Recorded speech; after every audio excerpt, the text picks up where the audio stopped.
Hello बच्चों, हमने united dimension का पार्ट 1 पहले यूट्यूब पे डाला था और वो आप देख चुके होंगे। आज हम यूनिटेड डायमेंशन का पार्ट 2 रिकॉर्ड करने जा रहे हैं और इसमें मैं आपको डायमेंशंस की एप्लीकेशंस बताऊंगा।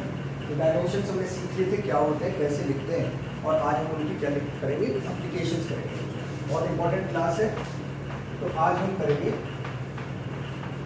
Application of dimensional analysis। बहुत इंपॉर्टेंट टॉपिक बच्चों, एग्जामिनेशन पॉइंट ऑफ व्यू से। 3 एप्लीकेशन है, तीनों को जल्दी जल्दी देखते हैं। तो पहली एप्लीकेशन है टू डेराइव रिलेशंस।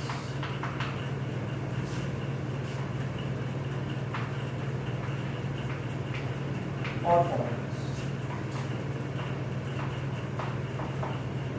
इसका क्या मतलब है? जैसे मैं एक क्वेश्चन के साथ ही इसको समझा रहा हूँ। एक क्वेश्चन ले लेते हैं। क्वेश्चन है centripetal force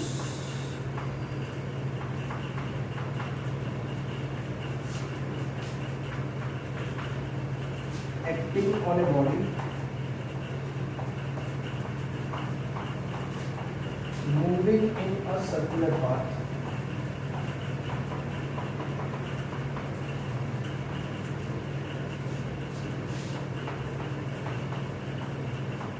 may depend on following.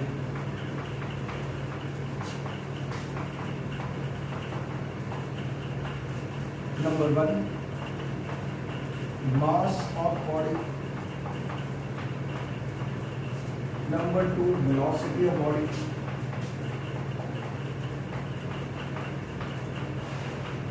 And number 3, radius of circle. Hence derivative formula. Hence derived formula for centripetal force.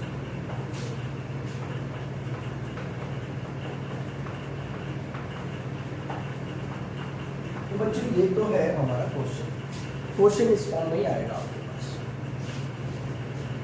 और जो भी क्वेश्चंस आएंगे उसमें किसी एक क्वांटिटी का फॉर्मूला निकालना होगा, और वो क्वांटिटी किन्हीं 3 क्वांटिटीज पे डिपेंड करती हुई दिखाई देगी। जैसे इसके अंदर you can see centripetal force acting on a body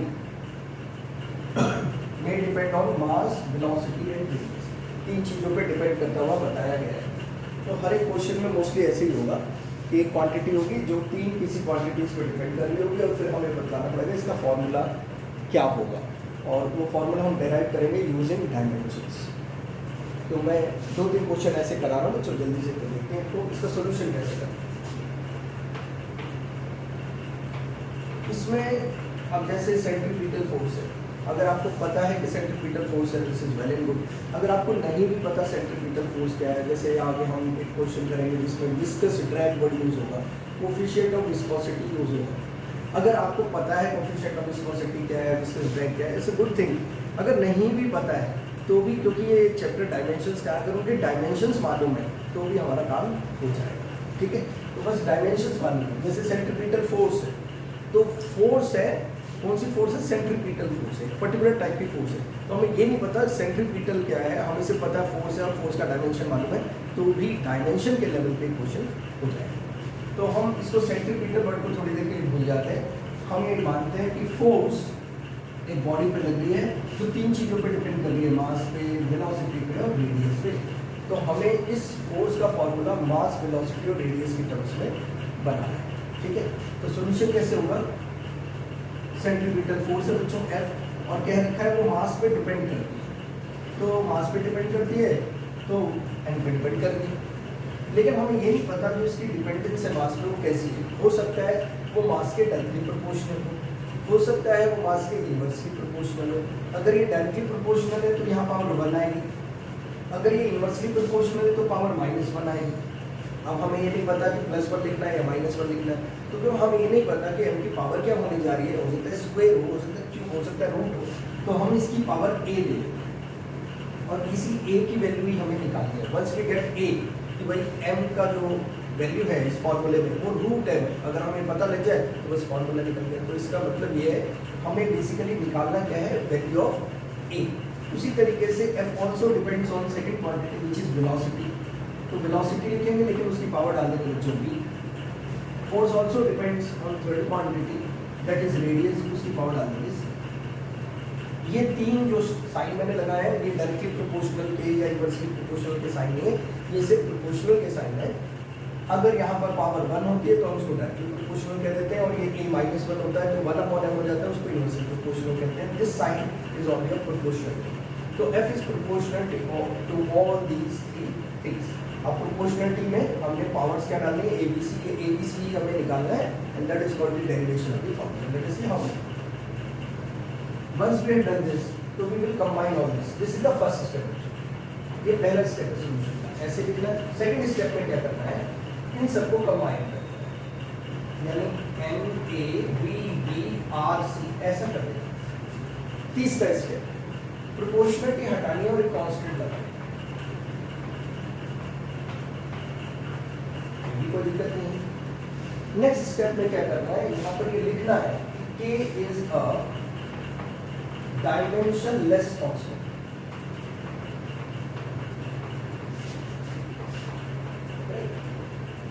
कैसे कांस्टेंट है, डायमेंशनलेस कांस्टेंट है। तो इसका मतलब जब हम f के m के b के r के डायमेंशंस डालेंगे तो k क्योंकि डायमेंशनलेस है तो उसके डायमेंशंस हमने नहीं डालने हैं। तो बच्चों अब नेक्स्ट स्टेप है, जो मेन स्टेप है क्वेश्चन को सॉल्व करने का, वो है इनके सबके डायमेंशंस डालने। मैं इससे पहले चैप्टर में जो पहले पार्ट 1 में वीडियो रिकॉर्ड किया था उसमें मैं सबके डायमेंशंस की लिस्ट बनवा चुका हूँ, और मुझे लगा था एनसीईआरटी में भी लिस्ट है, वहाँ से आप चेक कर सकते हैं। तो बच्चों फोर्स का डायमेंशन होता है mLT-2।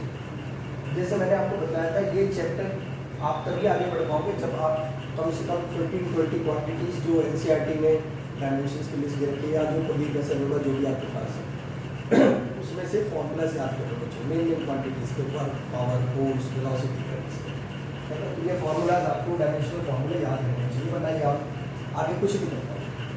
के के बारे में हमने कह दिया डायमेंशन ऐसे, तो के का कुछ भी नहीं लिखना है। m मास होता है, मास के लिए m लिख देंगे, मास है सिर्फ लेंथ नहीं है, टाइम नहीं है, तो इनकी पावर लिख देंगे 0 और m की पावर a और पावर हो गया a। Then comes velocity. Velocity का डायमेंशन होता है L1t-1, इसकी पावर b है, यू कैन सी। मैं क्या पुट कर रहा हूँ, इसका डायमेंशन, इसका डायमेंशन, इसका डायमेंशनल फार्मूला, इसका भी डायमेंशनल फार्मूला। रेडियस, रेडियस क्या होती है बच्चों, लेंथ होती है, मीटर में तो नापेंगे, तो इसीलिए उसका डायमेंशन जो होगा L होगा, यानी m0 L1 t0। ना m है ना t है, जो नहीं है उसमें उसको 0 और पावर क्या होगी। ये इसका सबसे इम्पोर्टेंट स्टेप, सबके डायमेंशंस का। अब सबके डायमेंशंस आगे बच्चों मैं चाह रहा हूँ कि इसको क्वेश्चन को और सोल्यूशन को मिटाऊँ नहीं, तो मैं ऊपर का पोर्शन ड्रॉप कर रहा हूँ, वहीं पर इसका फाइनल सोल्यूशन कर रहा हूँ, तो पूरा सोल्यूशन एक बार बोर्ड पे आपके सामने।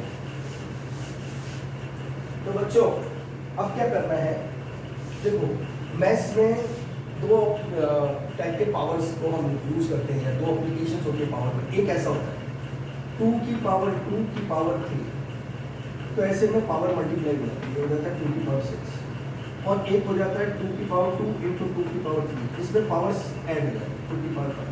तो ये चीज़ यहाँ यूज होगी, ध्यान से देखिए। इसमें जो पावर है a, ये इस तरीके की है, 2 की पावर 2 बाहर 3 है, यानी यहाँ m की पावर ऑलरेडी 1 है, लेकिन इसके भी बाहर एक पावर है a, और इसमें क्या होता है पावर से मल्टीप्लाई हो गई थी। तो ये जो a है ये सबकी पावर से मल्टीप्लाई हो जाएगा। m की पावर 1 है, 1 से मल्टीप्लाई होगा तो m की पावर a हो जाएगी, l की पावर 0, t की पावर 0 हो जाएगी। लेट अस सी दिस, यहाँ पर मैं रख रहा हूँ इसको mLT-2, और यहाँ m की पावर 1 से मल्टीप्लाई हुआ a, l की पावर 0, t की पावर 0। अभी बाहर वाला a खत्म हो, ऐसी b के साथ करेंगे बच्चों, m0 lb t0। तीसरा करेंगे c का, इसमें -1 भी था तो -b भी आएगा। तीसरे वाले में करते हैं N0 LC T0 खत्म। इसके बाद अब हम ये वाला क्राइटेरिया यूज करेंगे।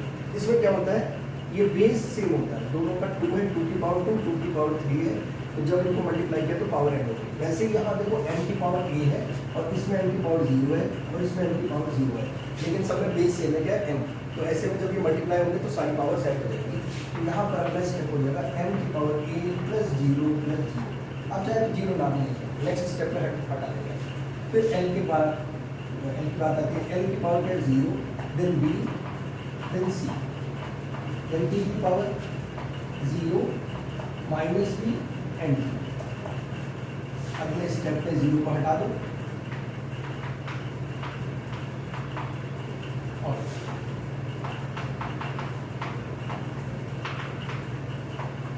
तो ये पहला इंपॉर्टेंट स्टेप था बच्चों। ये सेकंड इंपॉर्टेंट स्टेप, मार्क कर लेना कौन कौन से स्टेप्स इंपॉर्टेंट। थर्ड स्टेप की बात कर रहा हूँ, तो थर्ड में हमें क्या करना है, फाइनली ए बी सी के लिए सॉल्व करना है। ये सबसे इंपॉर्टेंट स्टेप्स में माना जाएगा। तो इसमें क्या करना है, यहाँ पर बच्चे बड़े कंफ्यूज हो जाते हैं कि क्या करना है क्या नहीं करना। मैं आपको बता दूँ यहाँ पर क्या करना है हमें, कि जो लेफ्ट साइड पे m की पावर है और जो राइट साइड पे m की पावर है, उन पावर्स को इक्वेट कर देना है। यहाँ m की पावर कुछ नहीं लिखी है, इसका मतलब इसकी पावर 1 है, या l की पावर कुछ नहीं लिखी, इसका मतलब इसकी पावर 1 है। तो लेफ्ट साइड पे m की पावर कितनी है 1 और राइट साइड पे m की पावर कितनी है 1। दोनों मैंने कहा कि m की पावर्स, l की पावर्स और t की पावर्स को इक्वेट कर देना है दोनों साइड पे। तो m की पावर इधर कितनी है 1 और इधर कितनी है 1, इक्वेट कर दी। उधर l की पावर कितनी है लेफ्ट साइड पे 1 और इधर कितनी है b प्लस c, तो 1 को b प्लस c। तीसरी वहाँ पर पावर क्या है -2 और यहाँ क्या है -2, तो -2 और -2 इक्वेट कर दी। a की वैल्यू आ गई 1, इसका माइनस और माइनस कट जाएगा, तो b की वैल्यू कितनी आ गई 2। b की वैल्यू यहाँ डाल दो इस इक्वेशन, तो कितना आ गया 1 इक्वल टू 2 प्लस c, तो 2 उधर चला गया 1 माइनस 2 इक्वल टू c, तो c कितना आ गया -1। तो तीन वैल्यूज आ गई हमारे पास a b और c, और ये निकालना हमारा पर्पस था। और ये वैल्यूज को निकाल के आपने इस फॉर्मूला में डाल देना, सॉरी इस वाले k इस पर डाल देना। तो f equal to k n की पावर a, a कितना निकाला बच्चों 1, b कितना निकाला हमने 2, b की पावर क्या है b पावर 2, और r की पावर c कितना निकाला -1। तो ये बन गया, जो चीज़ जिसकी पावर नेगेटिव है इसका मतलब वो डिनोमिनेटर में जाएगा। तो ये हो जाएगा f equal to k n v square, r की पावर -1 है, इसको नीचे ले जाओ, पावर पॉजिटिव हो जाएगी और यही फॉर्मूला है। तो यही फॉर्मूला हमने डेराइव करा था, this is the formula of centrifugal. तो बच्चों अगर आपने ये क्वेश्चंस कभी पहले कर लिए हैं, जैसे मैं आज करा रहा हूँ और आपने पहले किया हुआ है, तो टीचर्स ना आपको इस k की वैल्यू बता देंगे। तो अगर आपको k की वैल्यू याद हो तो जरूर लिखो।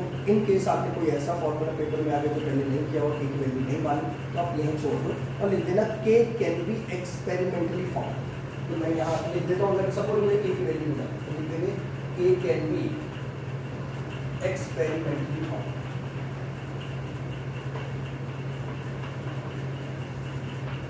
k को एक्सपेरिमेंटली फिलहाल k की वैल्यू क्योंकि मुझे मालूम है इस क्वेश्चन के लिए 1 होती है, तो मैं k को 1 पुट कर देता हूँ। तो मैं यहाँ लिख रहा हूँ, अगर आपको k की वैल्यू मालूम है तो ये वाला स्टेप मत लिखना, k can be experimentally found मत लिखना एज k इक्वल टू 1। तो k 1 डाल दो तो फॉर्मूला क्या बन गया, f equal to m v square by r, centrifugal force का। तो कंफ्यूज मत होना, मैंने यहाँ से वैल्यू निकाल के यहाँ डाल दी है। तब मैं चाहता था पूरी चीज़ एक ही बोर्ड पे हो, मैं भी करना चाहता था। पूरा क्वेश्चन आपका यही है, और कहाँ पर हमने कौन कौन से स्टेप की देख लो। ये क्वेश्चन लिखा है, ये सॉल्यूशन का फर्स्ट स्टेप है, ये सॉल्यूशन का सेकंड स्टेप है, अप टू दिस ये देखो, ये सेकंड स्टेप यहाँ। फिर उसके बाद मैंने क्या किया था, ये थर्ड स्टेप है।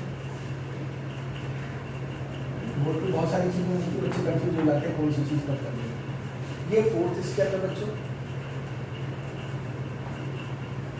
और ये वैल्यूज जो निकाली थी वो इस फॉर्मूले में डालनी है, तो आपने ऐसे करके नहीं लिखना है, आप अपना सोल्यूशन में नीचे लिखना। तो ये है आपका फाइनल स्टेप, स्टेप नंबर 5। और आखिर में अगर की वैल्यू निकलेगी बताओ आपको तो कैसे। देखिए बच्चों, सारी चीज एक ही जगह एक ही बोर्ड पे, सारे स्टेप्स।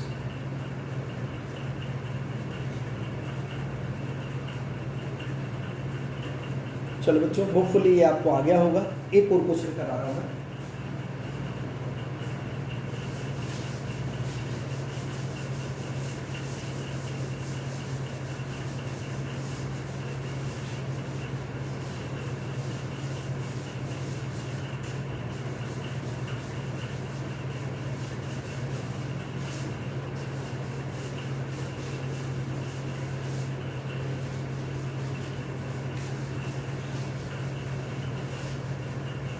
एक और क्वेश्चन करते हैं इसी टाइप का बच्चों।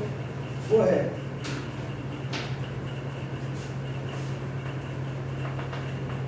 Time period of a simple pendulum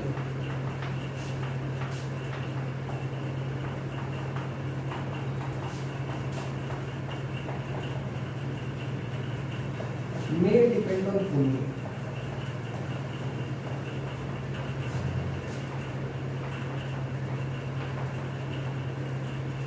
time period of a simple pendulum may depend on following. Time period के लिए एक सिंपल में लिख लेते हैं, T of a simple pendulum may depend on following.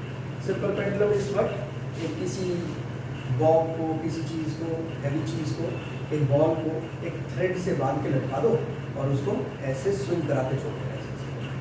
तो पेंडुलम हो गया। पेंडुलम वाली वॉच भी आपने देखी होगी। तो time period of a simple pendulum may depend on following. Number 1, mass of bob, जिस चीज को लटकाते हैं उसको बॉब कहते हैं।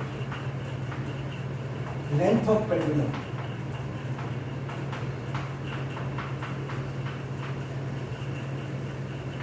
L, and acceleration due to that.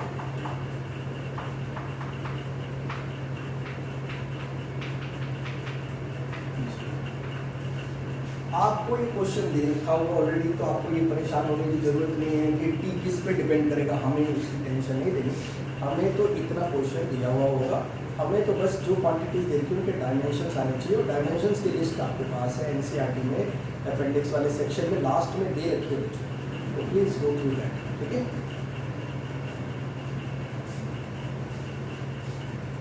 तो हेंस डायरेक्टली फॉर्म।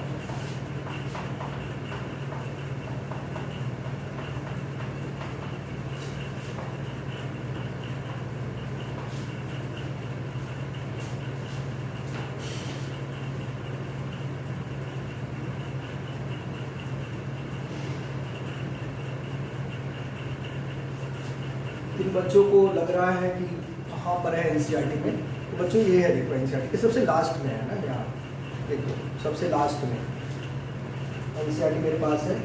यहाँ पर ये ग्रेविटेशन का चैप्टर खत्म हो गया, उसके बाद ये कुछ ग्रीक लेटर्स दे रखे हैं, उसके बाद कुछ मैथमेटिकल टेक्निक्स दे रखी हैं, और फिर लास्ट में आके पेज नंबर 214 के आसपास, क्योंकि नई बुक्स और पुरानी बुक्स आ गई हैं तो उसमें थोड़ा बहुत पेज नंबर का डिफरेंस है। तो पेज नंबर 214 या 216, 217 के आसपास हर एक बुक में है बच्चों। ठीक है, तो ये डायमेंशंस की पूरी टेबल है, तो यहाँ से आप डायमेंशंस याद कर सकते हो। तो आपको ना जो फर्स्ट 2 पेजेस हैं ये, इनके डायमेंशंस याद करने, इसके आगे याद नहीं करने। तो 12th क्लास के अगर टीचर्स स्कूल में आपको कहते हैं भाई 12th के भी याद कर लो, तो आप देख लेना, मुझे बता देना, उस पर हम कुछ कर लेंगे। तो ये इस पेज के याद नहीं करने, फर्स्ट और सेकंड पेज में मिलाकर करीब 45 है। ठीक है, तो ये आप इनमें भी जो सबसे ज़्यादा कॉमन क्वांटिटीज़ हैं उनके जरूर याद कर लेना। Work, power, momentum, pressure, strain, surface energy, इन सब के याद है ना। जिनके छोड़ सकते हो, रेडिएशन प्रेशर, क्रिटिकल वेलोसिटी और एफिशिएंसी, इन सब के छोड़ सकते हो। 2-4 इसमें ऐसे भी है तो उतनी यूजफुल नहीं है। ये है बच्चों। तो अब इसका फॉर्मूला हमें डेराइव करना है। तो बिल्कुल पैटर्न वही होगा, सॉल्यूशन देखते जाओ। जो मैंने पिछले वाले में किया था इसमें भी यही करूँगा मैं, बिल्कुल कोई बदलाव नहीं है। कि टाइम पीरियड टी किस किस पे डिपेंड करता है, इन तीनों पे। तो एक एक करके लिखते जाओ और पावर डाल दो ABC।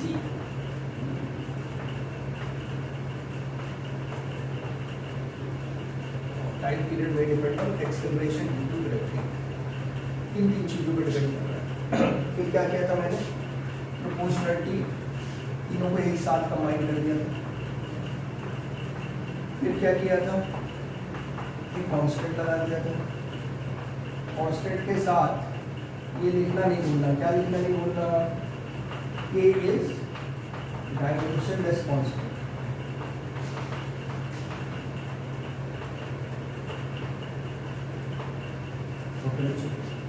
फिर क्या करें, सबके डायमेंशंस डालने शुरू किए। टाइम पीरियड टाइम होता है M0 L0 T1, ये तो डायमेंशन ऐसे, इसके लिए कुछ लिखने की जरूरत नहीं है। M मास है, मास की पावर 1 L0 T0, बाहर की पावर है वो A हो जाएगी। ये लेंथ है, लेंथ तो L ही रहेगा, L1। Acceleration due to gravity, इसमें ड्यू टू ग्रेविटी ये एक्सप्लेन कर रहा है कि एक्सेलरेशन किस वजह से है, लेकिन है क्या ये एक्सेलरेशन। तो इसमें डायमेंशन एक्सेलरेशन के डालने हैं जो होते हैं M0 L1 T- और C। याद है बच्चों। अब नेक्स्ट स्टेप में मैंने आपको बताया था कि ये जो बाहर की पावर है अंदर मल्टीप्लाई होगी, तो MB। अब मैं L0 जीरो वाले टर्म्स नहीं लिखा, सीधा सीधा ही वाले टर्म लिखा LB, और इसमें आ जाएगा L की पावर C और T की पावर -2। इस बार मैंने एक स्टेप स्किप किया जिसमें मैंने जीरो वाली पावर ली नहीं है, क्योंकि L की पावर 0 इस बार उसको हटा दिया। अब यहाँ क्यों नहीं हटाया, क्योंकि पावर इक्वेट करनी है। लास्ट वाले स्टेप में हम पावर्स को इक्वेट करते हैं ना, तो इसलिए इसको नहीं हटाया।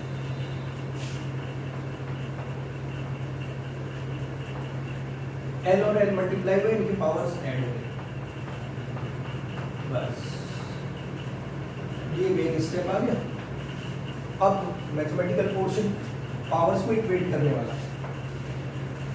तो बच्चों ये है स्टेप 1, ये स्टेप 2, अब जा रहे हैं स्टेप 3 पे।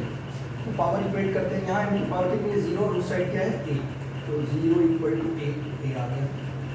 0 L0 है वहाँ पर, और वो B + C है, और लास्ट वाला जो है वो 1 = -2C है। T की पावर इक्वेट करें तो C यहाँ से आ गया 1/2, वो भी नेगेटिव। ये C की वैल्यू यहाँ डाल दो बच्चों, यहाँ डाल दो, तो 0 + B -½ तो हाफ इधर चला है तो B आ गया +½ हमेशा याद रखो बच्चों, जब भी किसी चीज़ की पावर हाफ होती है तो इसका मतलब वो स्क्वायर रूट में होता है। इसका मतलब से मैं लिखूँ 3 की पावर 1/2, इसका मतलब ये √3 है। 7 की पावर 1/2, इसका मतलब ये √7 है। तो पावर हाफ का मतलब रूट होता है, ठीक है। तो अब यहाँ पर फाइनली जो ABC आ गए हैं, मैंने आपको बताया था इनको कहाँ डालना होता है, इस वाले फॉर्मूले में जिसमें K लिखा होता है, इसमें ABC की वैल्यू डालनी होती है। डालते हैं बच्चों, आखिरी स्टेप है, 4th step, T = K M की पावर A हमने कितना निकाल लिया 0, L की पावर B हमने कितना निकाल लिया है ½ G की पावर C हमने निकाल लिया -½ T = K, किसी भी चीज़ की पावर 0 तो वो 1 हो जाता है, तो L की पावर 0 तो वो 1 हो जाएगा। L की पावर ½ है तो वो √L हो जाएगा, और G की पावर क्योंकि -½ है तो मैंने कहा था जो भी माइनस होता है वो डिनोमिनेटर में चला जाता है, तो एक तो डिनोमिनेटर में जाएगा, और डिनोमिनेटर में जाके -½ नहीं रह जाएगा, फिर ये +½ हो जाएगा, और ½ हो तो इसका मतलब स्क्वायर रूट होता है। तो इसका मतलब हम बस G को नीचे ले जाते हैं और रूट में ही लिखते हैं। तो फॉर्मूला बन गया। K की वैल्यू इसके लिए मुझे आती है, तो अगर आपको नहीं आती तो आप लिख देना K can be experimentally found. मुझे वैल्यू आती है तो मैं लिख रहा हूँ as K is 2π, as K is 2π। तो फार्मूला बन गया बच्चों, ये है टाइम पीरियड का फार्मूला। ये हो गया हमारा एक और क्वेश्चन।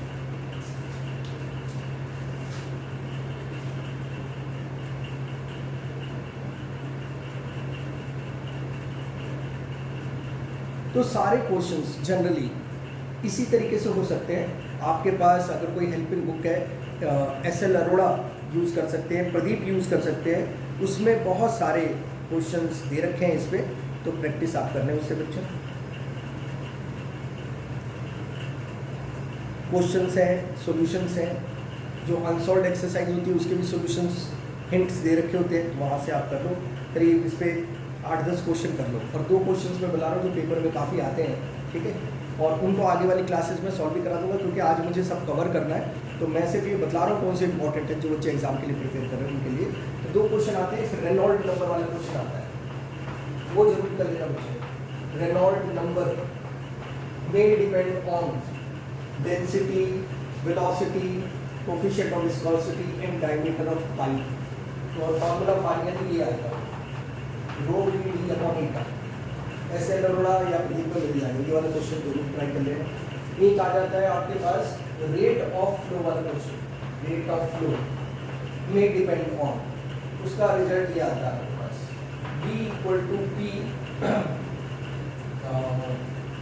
R की पावर 4 π/8 कांस्टेंट आता है, थीटा L ऐसा। तो बच्चों एक ये 2 क्वेश्चंस आपको मिल जाएंगे बुक्स में, इनको जरूर कर लेना एग्जामिनेशन के लिए। लेटर क्लासेस में मैं इनको सॉल्व भी कराऊंगा। आज कराएंगे तो हमारा ये इसके आगे के टॉपिक्स नहीं हो पाएंगे, तो क्लास को हम ज़्यादा लंबा नहीं कर सकते। मैं बाकी दोनों जो एप्लीकेशन है वो भी करा रहा हूँ।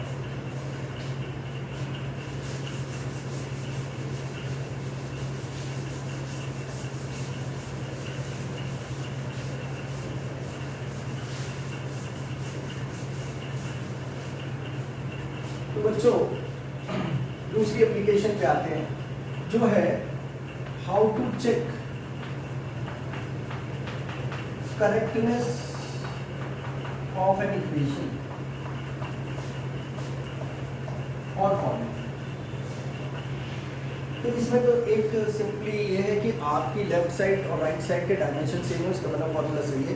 अगर डायमेंशन सेम नहीं है तो इसका मतलब फॉर्मूला गलत है। जैसे मैं कहूँ कि भाई मुझे पोटेंशियल एनर्जी का फॉर्मूला ऐसा याद आ रहा है कि इट इज़ m²gh, ऐसा याद आ रहा है, और मैं चेक करना चाहता हूँ कि फॉर्मूला सही है या गलत है।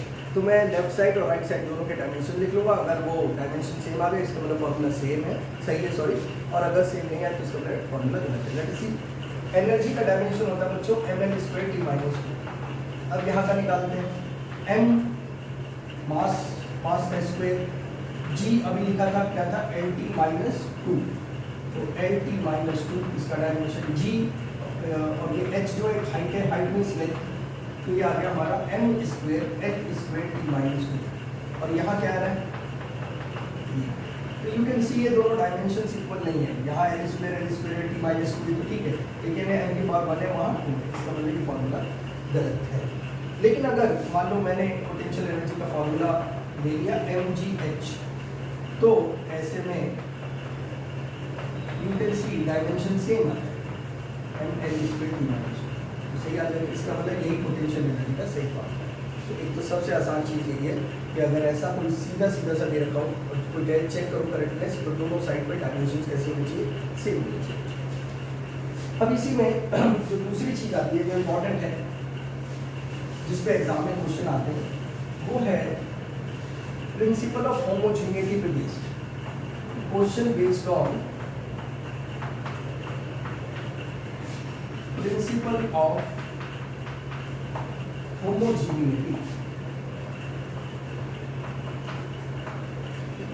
तो इसमें क्या होता है, प्रिंसिपल ऑफ होमोजेनिटी क्या है, ये इसकी स्टेटमेंट है कि जो भी क्वांटिटीज किसी इक्वेशन में ऐड हो रही है या सब्ट्रैक्ट हो रही है, उनके डायमेंशन सेम होने चाहिए। तो स्टेटमेंट ये है, स्टेटमेंट क्या है,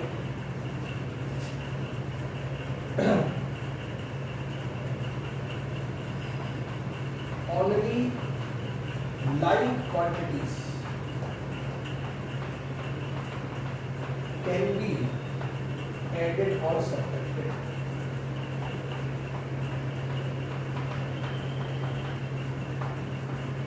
सिर्फ लाइक क्वांटिटीज को हम ऐड या सब्ट्रैक्ट कर सकते हैं, और इसको समझना भी कोई मुश्किल नहीं है। मैं कहता हूँ 2 kg mass plus 2 litres of water कितना हो, या 2 kg प्लस 2 लीटर या 5 लीटर कितना हो। तो मैं कैसे ऐड कर लूँगा, 2 किलो में 5 लीटर कैसे ऐड कर लूँगे, 5 मीटर प्लस 3 मीटर 8 मीटर हो सकता है, 2 kg प्लस 4 kg 6 kg हो सकता है, लेकिन kg और मीटर कैसे ऐड होंगे। या कोई कहता है 5 मीटर माइनस 3 kg, नहीं कर सकते क्योंकि सेम नहीं है। तो इसीलिए वर्ड क्या, लाइक क्वांटिटीज, लाइक मीन्स जिनके यूनिट सेम हो उन्हीं को क्या कर सकते हैं, ऐड कर सकते हैं और सब्ट्रैक्ट कर सकते हैं। यही हमारा प्रिंसिपल ऑफ होमोजेनिटी। मुझे लगता है इतना आसान लॉ है, इसमें हम करना ही क्या है, ठीक है। तो इसका यूज कैसे, अब हमारे पास न्यूटन की इक्वेशन, ये 9th क्लास में आपने पढ़ी हुई, जैसे v इक्वल टू 2 + 80। अब कोई कहता है इसको चेक करोगे ये सही है गलत है, तो इसके बीच में प्लस का साइन है, तो u और 80 ऐड हो रहे हैं, तो इन दोनों के डायमेंशन प्रिंसिपल ऑफ होमोजेनिटी के अकॉर्डिंग कैसे होना चाहिए, सेम होना चाहिए। u को हम इधर भी ले जा सकते हैं, तो v और u के बीच में सब्ट्रैक्शन का साइन है, और प्रिंसिपल क्या कहता है, only like quantities can be subtracted. तो v और u के डायमेंशन भी कैसे होने चाहिए, सेम। तो इसका मतलब v u और पूरे 80 के डायमेंशन कैसे होने चाहिए, सेम। अगर सेम है तो ये रिलेशन सही है, और डायमेंशन अगर सेम नहीं है तो ध्यान रखो जिन भी दो चीज़ों के बीच में, अब इसमें दो चीज़ें u है और दूसरी चीज़ पूरी की पूरी 80 है, ये ध्यान रखना, a और t को अलग अलग मत लेना। u और 80 के बीच में प्लस का साइन है, तो इसका डायमेंशन और इस पूरे का डायमेंशन कैसा होना चाहिए, सेम। तो बच्चों लिख लेते हैं, ये है हमारी फाइनल वेलोसिटी। वेलोसिटी का डायमेंशन जो होता है m0 L1 t-2 t-1 होता है। वेलोसिटी फाइनल और इनिशियल के डायमेंशन यही होता है, इनिशियल का भी यही होगा बच्चों, ठीक है। अच्छा, ये है एक्सेलरेशन। एक्सेलरेशन का डायमेंशन होता है m0 L t-2 और ये t टाइम, तो m0 L1 t-1 m0 L1 t-1 plus ये दोनों आपस में मल्टीप्लाई हुए तो पावर ऐड होगी, यहाँ पर 1 है, -2 + 1 will get -1 m0 L t-1। तो इसका डायमेंशन इसका डायमेंशन सेम है, तो इसका मतलब ये रिलेशन सही है, ठीक है। एक चीज़ और, वैसे तो ये क्वेश्चन यही सॉल्व हो गया और ये चेक हो गया कि ये सही है, पर कई टीचर्स जो है ना इसको LHS = RHS की फॉर्म में लिखना चाहते हैं, तो मैं आपको यहाँ पर एक टिप दे रहा हूँ, ध्यान रखना बच्चों। इन दोनों को ऐड करके, यानी वेलोसिटी में वेलोसिटी ऐड करके वेलोसिटी भी आएगी, तो इसीलिए यहाँ पर एक बार ये लिख देंगे, इसको डबल मत करना, मतलब इसको ऐसा मत लिखना बच्चों, m0 L1 t-1 plus m0 L1 t-1 is not twice of m0 L1 t-1। अच्छा, अगर इनके बीच में माइनस का साइन है तो आप कहोगे ये और ये तो सेम है, माइनस का साइन है तो कितना आ गया, 0। ऐसा नहीं करना। क्यों नहीं करना है, क्योंकि हम डायमेंशन से डील कर रहे हैं, हम ये कह रहे हैं वेलोसिटी प्लस वेलोसिटी वेलोसिटी होती है, हम ये नहीं कह रहे कि वेलोसिटी की वैल्यू 2 मीटर पर सेकंड -2 मीटर पर सेकंड इज 0, फिर 2 में से 2 सब्ट्रैक्ट हुआ, मीटर पर सेकंड में से मीटर पर सेकंड सब्ट्रैक्ट नहीं हुआ। अगर 2 मीटर पर सेकंड -2 मीटर पर सेकंड में हम लिखते हैं तो जो आंसर है वो 0 मीटर पर सेकंड है, तो ये चीज़ 0, ये मीटर पर सेकंड 0 है। तो बच्चों ये ध्यान रखना है कि दो चीज़ों के डायमेंशन सेम हो तो उनको ऐड करते हैं तो उसी चीज़ का डायमेंशन आता है, उसका डबल नहीं करना, सब्ट्रैक्ट करते तो 0 नहीं करना, इस बात का खास ध्यान रखना, ठीक है बच्चों। तो ये रिलेशन सही हो गया, LHS = RHS। ऐसी न्यूटन की और रिलेशन को भी आप ट्राई कर सकते हैं। मैं इसमें से वो क्वेश्चन करा रहा हूँ जो थोड़ा एग्जामिनेशन पॉइंट ऑफ व्यू से इंपॉर्टेंट हो सकते हैं, जो छोटे छोटे क्वेश्चन जल्दी से करते हैं और फिर इसकी तीसरी एप्लीकेशन भी करनी है। तो आज 3 एप्लीकेशन करा देता हूँ डायमेंशंस की, और क्वेश्चन करने की तो बच्चों कोई लिमिट नहीं है, और जितने भी अगर आप कहोगे कि भाई ये क्वेश्चन हमसे नहीं हो रहे हैं तो मुझे व्हाट्सएप पे इन्फॉर्म कर देना, तो हम उन क्वेश्चंस के लिए भी एक क्लास ले लेंगे, दैट कैन बी डन। तो बच्चों एक क्वेश्चन आता है ऐसा, P plus A by B square into B minus B equal to RT। इस इक्वेशन को कहते हैं vendor wall equation.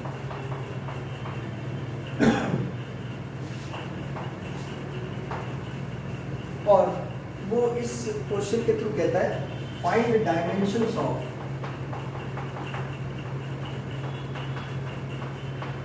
A and B। A और B की डायमेंशन निकालना। तो बच्चों इसमें प्रिंसिपल ऑफ होमोजेनिटी यूज करना है। V और B के बीच में माइनस का साइन है, तो जो B का डायमेंशन होगा वही B का डायमेंशन होगा। इस इक्वेशन में B वॉल्यूम है। तो अगर आपके पास कोई क्वेश्चन आ जाता है और उसमें मेंशन्ड है कि भाई ये इक्वेशन है, इसमें B ये है, R ये है, T ये है, वो तो बहुत अच्छी बात है।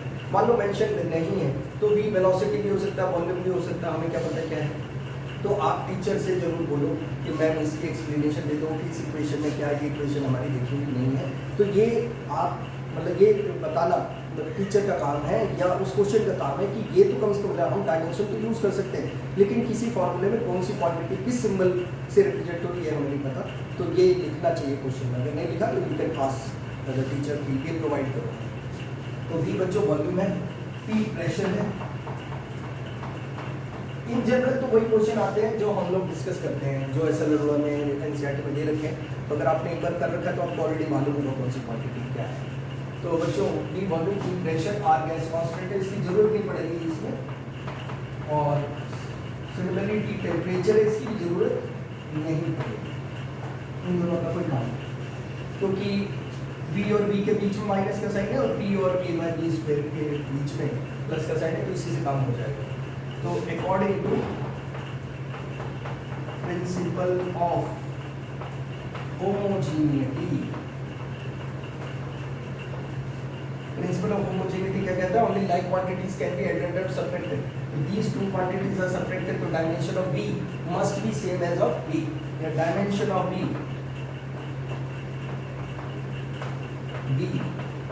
must be same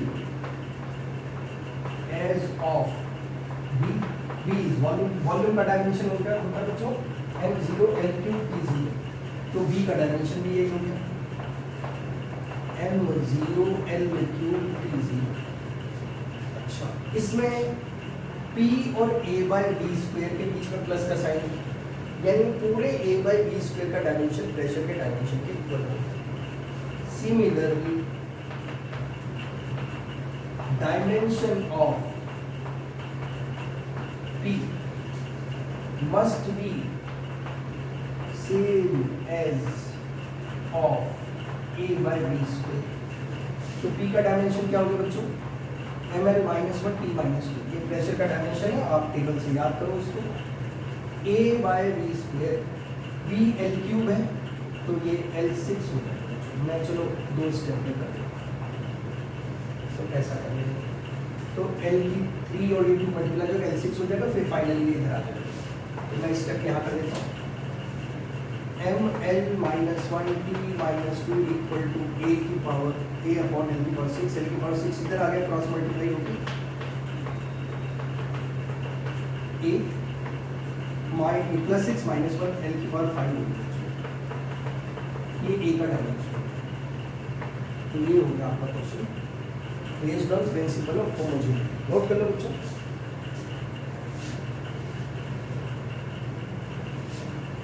एक और करा रहा हूँ प्रिंसिपल ऑफ होमोजेनिटी पे बेस्ड क्वेश्चन, देन आखिरी इसकी एप्लीकेशन करेंगे, conversion of one system of unit into another.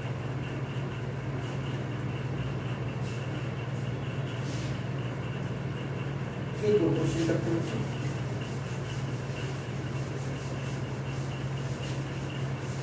और जो ये वीडियोस हैं ये आपको बेसिक्स सिखाने के लिए हैं, तो इसीलिए हमने दो क्वेश्चंस लिए हैं हर एक टाइप के क्वेश्चंस। आपको अभी और प्रैक्टिस करने हैं, ठीक है। हर एक जो भी आप कॉन्सेप्ट पढ़ते हो उस पर कम से कम 10-12 क्वेश्चन जब तक नहीं करोगे तब तक आपका नहीं हो पाएगा वो, आप फिर कंफ्यूज हो जाओगे पेपर में। तो जो भी यहाँ समझाया है उसको समझिए और सीधा फिर कोई रेफरेंस बुक लेके उसमें से क्वेश्चन करिए। NCERT में थोड़े क्वेश्चंस कम है और टॉपिक वाइज डिवाइडेड भी नहीं है, तो मैं आपसे कहूँगा कोई रेफरेंस बुक जरूर यूज करें, ठीक है? या आप चाहेंगे तो मैं असाइनमेंट भी पोस्ट करूँगा। ओके बच्चों, तो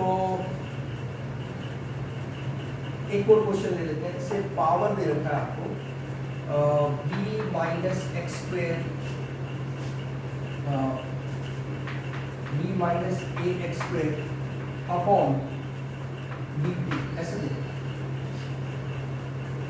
और ये पावर है बच्चों, ये पावर है। प्रेशर भी हो सकता है, लेकिन क्वेश्चन में मैंने जैसे कहा ये मेंशन करना कि एग्जामिनर का काम है, टीचर का काम है। और v वेलोसिटी है, t टाइम,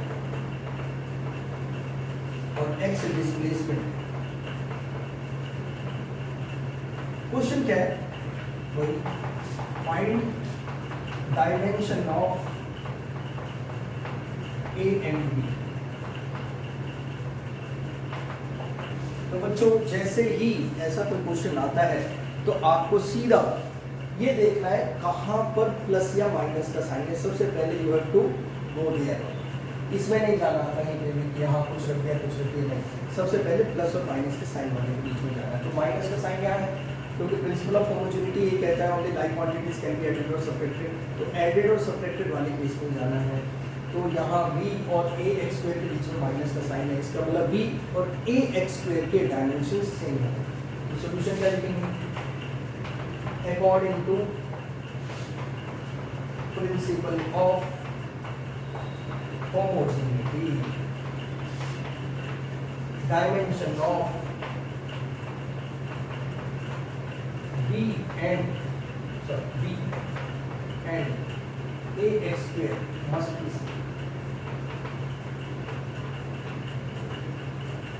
b क्या लिखा हुआ है यहाँ पर? वेलोसिटी।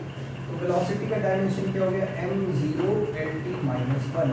इसके डायमेंशन a एक्स स्क्वायर के इक्वल होने चाहिए। a का डायमेंशन मुझे पता नहीं, एक्स स्क्वायर जो है दे रखा है यहाँ पर, डिस्टेंस डिस्प्लेसमेंट है, डिस्प्लेसमेंट होता है l का स्क्वायर, क्योंकि x का स्क्वायर। तो a का डायमेंशन क्या हो गया बेटा? m0 l1t minus 1 divided by l square. Solving this we get m0 l minus 1t minus 1। तो भाई यहाँ पर इसको सॉल्व किया है, जिन बच्चों को समझ नहीं आ रहा, l की पावर ऊपर 1 है, नीचे l स्क्वायर, तो l की पावर 1, ये l स्क्वायर की पावर 2, नीचे ये ऊपर जाके माइनस हो जाएगी, l की पावर माइनस। इस बात का बहुत ध्यान रखना है, बहुत बच्चे कंफ्यूज होते रहते हैं।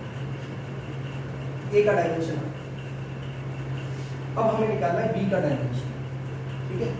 तो मैंने भी आपको बताया जो b का डायमेंशन होगा वही a एक्स स्क्वायर का डायमेंशन होगा, और b माइनस एक्स स्क्वायर पूरे का डायमेंशन भी वही होगा।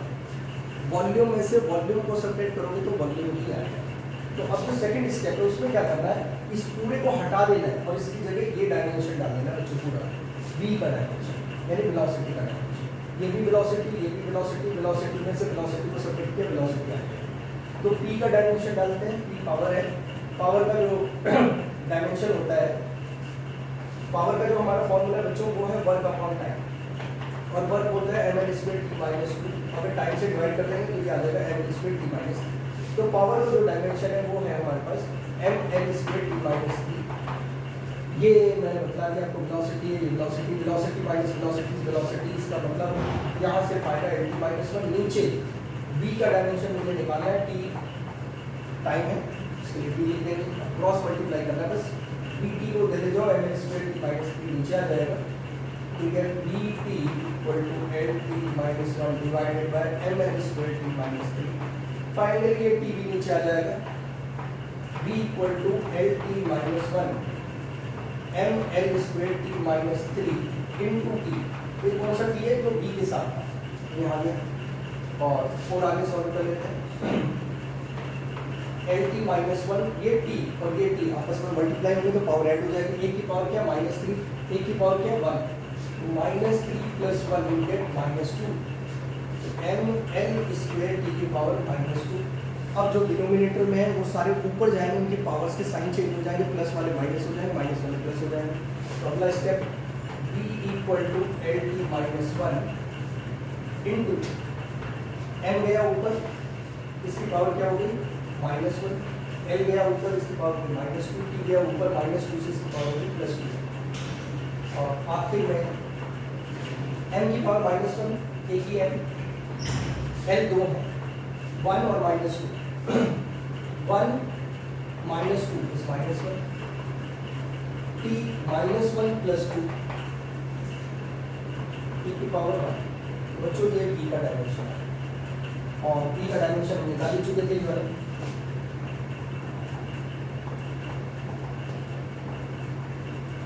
ये पर्पस था बच्चों, ये था दूसरा क्वेश्चन, प्रिंसिपल ऑफ होमोजेनिटी पे।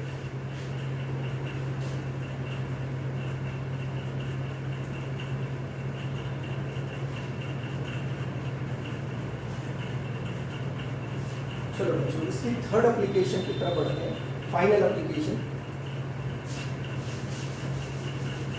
How to convert one system of units into another.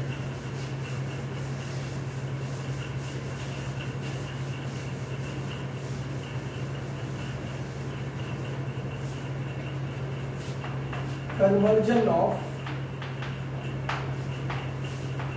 one system of units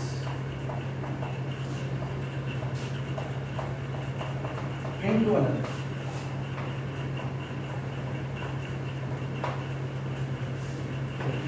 इसको भी देख लेते हैं। इसमें भी मैं सीधा एग्जाम्पल से स्टार्ट कर रहा हूँ बच्चों।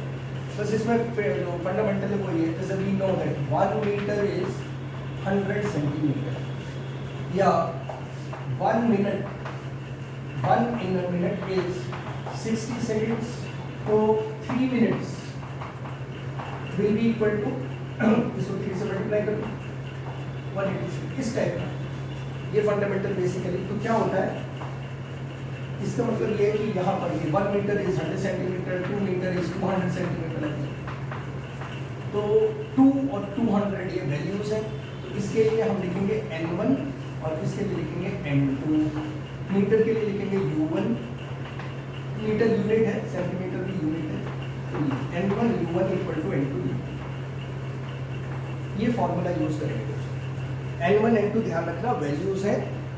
n1 पहले सिस्टम में, पहला जो सिस्टम है मीटर वो SI सिस्टम है, और जो दूसरा सिस्टम है जिसमें सेंटीमीटर में वो CGS सिस्टम है। तो n1 n2 अलग अलग सिस्टम ऑफ यूनिट्स में वैल्यू है क्वांटिटी की, और u1 u2 उनके units. On the basis of this question आएगा, कन्वर्ट 3 न्यूटन इनटू डाइन। तो डाइन क्या चीज है, डाइन इज CGS यूनिट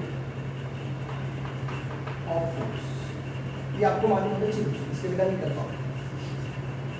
अच्छा जी, अब कैसे करें, क्योंकि इसमें हमें डायमेंशन की हेल्प लेनी है। तो हमें पता है न्यूटन और डाइन फोर्स के यूनिट्स हैं, तो फोर्स का डायमेंशन mLT - 2 ये है डायमेंशन। अब इसका SI यूनिट निकालना है और CGS यूनिट निकालना है यूजिंग डायमेंशन। तो इसका SI यूनिट हो जाएगा मास, SI सिस्टम में यूज होता है किलोग्राम में, तो या किलोग्राम इसकी पावर 1 है तो 1 लिखेंगे। लेंथ जो है SI सिस्टम में मीटर में नापते हैं, मीटर इसकी पावर 1, टाइम को सेकंड में नापते हैं। अब इसका CGS यूनिट लिखते हैं, यहाँ पर डायमेंशन का रोल है, यूनिट लिखते हैं। CGS में आते हैं तो मास ग्राम में नापा जाता है, जो लेंथ है वो मीटर की जगह सेंटीमीटर में हो जाती है, टाइम को सेकंड। तो इसका मतलब ये दो यूनिट्स आते हैं, इसका SI यूनिट आ गया, ये इसका CGS यूनिट आ गया। अभी तो हमने कहा CGS यूनिट क्या है, डाइन है। तो बच्चों डाइन तो बस एक वर्ड है, जैसे न्यूटन एक साइंटिस्ट का नाम है, Newton can not be unit. Actual में जो न्यूटन है वो ये है, 1 न्यूटन इसके बराबर होता है किलोग्राम मीटर पर सेकंड स्क्वायर। वैसे डाइन जो होता है ग्राम सेंटीमीटर पर सेकंड स्क्वायर। तो इसीलिए हमें डायमेंशन की हेल्प की जरूरत है। अब इस नाम को छोड़ दो, न्यूटन और डाइन के चक्कर में मत पड़ो। इसका मतलब हमें ये कन्वर्ट करना है, 3 न्यूटन की जगह ये लिख दो किलोग्राम मीटर पर सेकंड स्क्वायर, और इसको कन्वर्ट करना हमें नहीं पता कि n2 की वैल्यू क्या है। n1 u1, देखो ये n1 हो गया, ये u1 हो गया, n2 नहीं मालूम, u2 ये है हमारा ग्राम सेंटीमीटर पर सेकंड। बस n2 निकालने के लिए क्या करना है, क्रॉस मल्टीप्लाई। 3 किलोग्राम, किलोग्राम के नीचे ग्राम, ये पूरी चीज के नीचे आएगी बेटा। तो बस ध्यान रखना कि सेम जो क्वांटिटीज है उनके यूनिट्स एक साथ लिखे जाए। किलोग्राम मास का यूनिट है, ग्राम भी मास का यूनिट है, तो मास के यूनिट्स एक साथ न्यूमरेटर में डिनोमिनेटर। उसी तरीके से मीटर अपॉन सेंटीमीटर और सेकंड के नीचे सेकंड। अब जो बच्चे गलती करते हैं वो भी देख लेते हैं कहाँ यहाँ गलती हो सकती है, बहुत ध्यान से सुनना, गलती हो सकती है वहाँ पर। वो गलती है पावर्स की, पावर सेम रखनी है। किलोग्राम की पावर भी 1 है, ग्राम की पावर भी 1 है तो यहाँ 1, मीटर की पावर 1 है, सेंटीमीटर की पावर है तो 1, सेकंड की पावर -2 है, सेकंड की पावर -2 है, तो यहाँ पावर जरूर लिखनी है। पावर मिस कर देते हैं बच्चे वहाँ पर क्वेश्चन में लगेगा। आगे सॉल्व करना। 1 किलोग्राम में कितने ग्राम्स होंगे बच्चों? 1000 ग्राम्स होंगे। यूनिट सेम बनाना है, पावर 1 है, ध्यान रखना। 1 मीटर में 100 सेंटीमीटर होता है, पावर 1 है। सेकंड से सेकंड कट ही जाएगा, 1 की पावर -1 की पावर बच्चों कुछ भी हो, प्लस में माइनस में 1 की पावर कुछ भी हो वो 1 ही रहेगा। 1 की पावर -2 का मतलब है 1/1 का स्क्वायर, तो इसको -1 मत लिख देना। 1 की पावर कुछ भी हो 1 ही। ग्राम से ग्राम कट गया, सेंटीमीटर से सेंटीमीटर कट गया, तो N2 आ गया 3 इंटू 1000 इंटू 100। 1000 में 10 की कितनी पावर है? 3, और 100 में कितनी है? 2, तो 3 + 2 10 की पावर 4, तो N2 आ गया 3 × 10⁵। इसका मतलब फाइनल आंसर हमारा क्या हो गया बच्चों? 3 न्यूटन इक्वल टू टाइम कितना? N2 की वैल्यू निकालिए, 3 × 10⁵।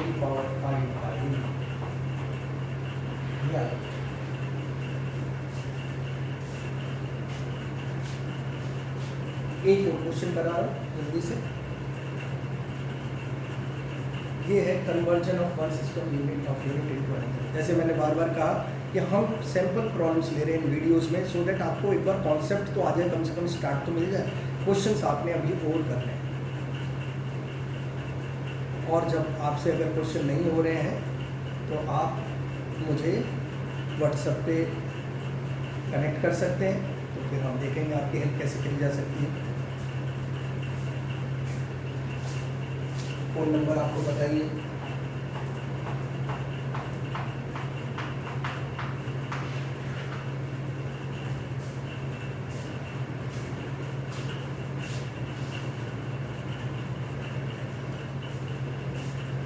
ओके बच्चों,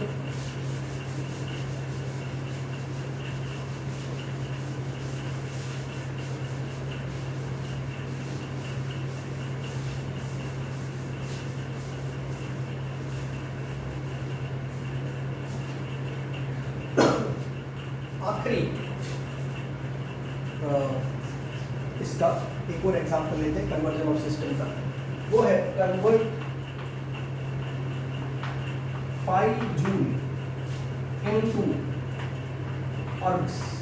ये ना इसका सीजीएस यूनिट है। जैसे फोर्स में न्यूटन ऐसा सिस्टम में था, डाइन सीजीएस सिस्टम है, वैसे ही जूल जो है हमारा ऐसा सिस्टम है, और जो अर्थ है वो हमारे पास ऐसा सीजीएस सिस्टम है। तो कैसे कन्वर्ट करेंगे? सेम फॉर्मूला यूज करेंगे, N1 U1 = N2 U2। N1 5 है, ये जूल है, ये हमें कन्वर्ट करना है। फिर क्या करना है?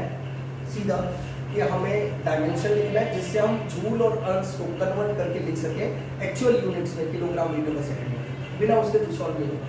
तो ये है एनर्जी, जूल जो है इसका डायमेंशन हो गया m²t−2, तो इसका ऐसा यूनिट हो गया किलोग्राम मीटर स्क्वायर पर सेकंड स्क्वायर, और इसका सीजीएस यूनिट हो गया ग्राम सेंटीमीटर स्क्वायर। पावर का ध्यान रखना है, पावर वही होगी, दोनों में सेम ही होगी। बस आपको ये लिखना है कि मास का यूनिट किलोग्राम में, कि ग्राम में, मीटर है कि सेंटीमीटर है, ये लिख लिया। N2 मुझे निकालना है, जूल की जगह ये लिख लिया किलोग्राम मीटर स्क्वायर पर सेकंड स्क्वायर, और ग्राम सेंटीमीटर स्क्वायर पर सेकंड स्क्वायर। N2 की वैल्यू निकालनी है। 5 किलोग्राम के नीचे ग्राम, किलोग्राम ग्राम दोनों की पावर 1 है, मीटर के नीचे सेंटीमीटर दोनों की पावर 2 है, सेकंड के नीचे सेकंड पावर -2 है। 5 किलोग्राम को ग्राम में कन्वर्ट कर लो,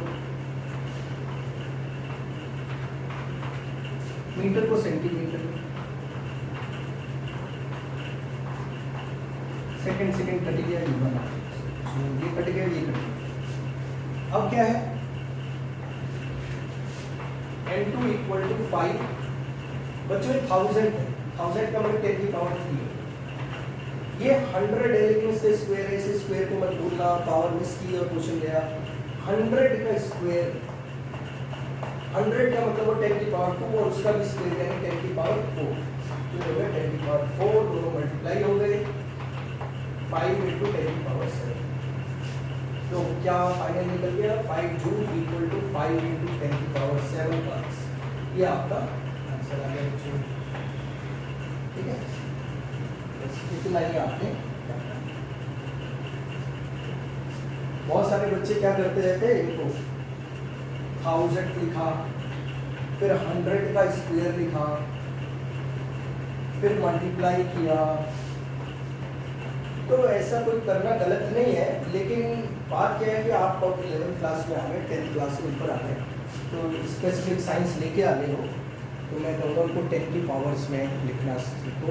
जैसे अगर हमारे पास 0.0001 है तो उसको ये मत लिखो, इसको लिखो 10 की पावर -4, है ना।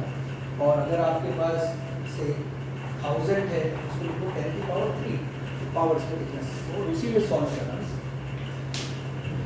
तो बच्चों आज ये तीनों एप्लीकेशंस मैंने आपको बता दी हैं, ठीक है। Unit and dimension as such part 2 ये भी कंप्लीट हो गया। कोई स्पेसिफिक अगर लगा कि ये टॉपिक भी और कराना चाहिए तो अभी सी सिग्निफिकेंट फिगर्स इस पहले वाले मैंने वीडियो में कराई दी थी। तो बच्चों अभी जो सिलेबस बचा है उसके अकॉर्डिंगली तो इतना है, ठीक है। तो यहाँ रुकते हैं। Have a good day.